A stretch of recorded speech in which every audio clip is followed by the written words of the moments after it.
Şimdi petrol piyasasına önceden bakarsak e, acayip e, değişken fiyatların aniden çıkıp aniden indiği bir piyasa şartları altındayız. Belirsizliklerin özellikle jeopolitik belirsizliklerin e, gittikçe arttığı bir dönemdeyiz. E, Şu geçmiş birkaç ay içindeki olan olaylara baktığımız zaman eskiden jeopolitik belirsizlik olduğu zaman fiyatların birdenbire artıp yukarı doğru çıktığını görürdük. Fakat Suudi Arabistan'a yapılan saldırılar, işte en son Abqaiq ve Kureyş dahil önceki saldırılar, ne bileyim boru hatlarına veya kompresör istasyonlarına yapılan saldırıların petrol fiyatlarına etkisi kısmi derecede oldu. Üretim tarafında işte OPEC'in petrol üretimi son derece e, düştü. 30 milyon varilin altına bile indi. E, Buna rağmen petrol fiyatlarının düşüyor olması gözleri tamamen makro göstergelere değiştirdi, geliştirdi, çevirdi.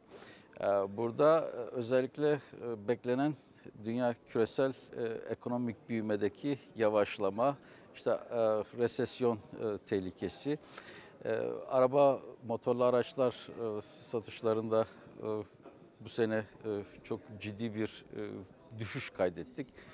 E, Makro etkilerin daha ön plana çıkması talebi tabii ön plana çıkarttı. Yani talep artış hızında e, eskiye nazaran çok daha yavaş bir periyoda gireceğiz. Bu da arz fazlasını ortaya çıkaracak. Özellikle önümüzdeki yıl. Önümüzdeki yıl e, fazla arz olması nedeniyle bu sene bir şekilde piyasa bunu fiyatlıyor. Yani normal arz talep dengelerine baktığımız zaman eğer bugünkü şartlara daha negatif bir şekilde etki yapabilecek bir değişim olmadığı sürece beklenti arz fazlasının önümüzdeki yıl devam edeceği şeklinde. Bu üçüncü çeyrek biraz ortadaydı. Ama dördüncü çeyrekten itibaren, yani yılın sonundan itibaren önümüzdeki sene içerisinde de bu durumun devam edeceği bekleniyor. Buna benzer bir yapı doğalgaz piyasasında görüyoruz. Arz fazlası var. Özellikle LNG piyasasında arz fazlası var. Bu da bir şekilde LNG fiyatlarıyla normal boru hattı doğalgaz fiyatlarının bir şekilde ayrışmasına da neden oldu. Çünkü LNG fiyatları normalde petrol indeksini, petrolü takip ederdi. Fakat geçtiğimiz aylarda kendi LNG piyasası dinamiklerini takip eder bir duruma geldi. Petrol endeksinde fiyat hafif yukarı doğru çıkarken veya yatay seyrederken LNG fiyatlarında aşağı doğru iniş gözüküyor. Buna rağmen 2019 yılında şimdiye kadar son yıllarda alınmış en fazla nihai yatırım kararını görüyoruz LNG tesislerinin yapılması konusunda. Yani millet 2024-25 sonrasına bir şekilde hazırlık yapıyor. Çünkü 2020'lerin başlarına kadar, yani 2022-2023 işte aldığınız şirketin veya kurumun tahminine göre bu değişiyor. Arz fazlasının devam edeceği bekleniyor. Burada kilit nokta Asya. Asya'da da kilit Çin. Çin'de doğal gaz talebinin ne kadar büyüyüp büyümeyeceği çok büyük bir soru konusu. Ee, Shale gaz konusunda bekleneni şimdiye kadar veremedi Çin. Ama bunu bilerek mi yapmadı, bilmeyerek mi yapmadı? Bir şekilde soru işareti. Eğer Çin'de doğalgaz, shale gaz üretimi rüzgarda ve güneşte yaptığı gibi bir ivme kazanırsa piyasaları mahvedecek. LNG fiyatlarının bugünkü şartlardan çok daha az olduğunu göreceğiz. Avrupa piyasasında da benzer bir şekilde her ne kadar üretim düşse dahi talebin yatay seyretmesi bekleniyor. En azından önümüzdeki 10-20 yıl içerisinde. Çünkü Avrupa'da artık doğalgaz temiz, en temiz fosil yakıt olarak dahi telaffuz edilmesi kabul edilebilir olmuyor artık. Çünkü bu yoğun iklim işte lobisi mi diyelim, Paris İklim Anlaşması'nda verdiği ve Avrupa Birliği Komisyonu'nda tepeye gelenlerin ve komisyondaki değişmelerin daha çok fosil yakıtları törpüleyecek bir grup olduğunu da hesaba katarsak doğalgaz talebi her halükarda ya yatay kalacak ya aşağı inecek.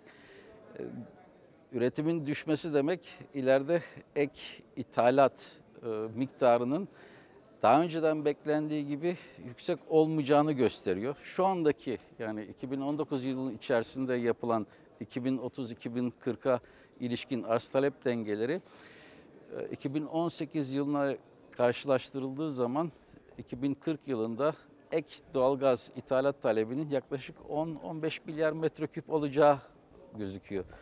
10-15 milyar metreküp olması ne demek? Onun zaten bir 10 milyar metreküpü Güney Gaz Koridoru'ndan gelecek.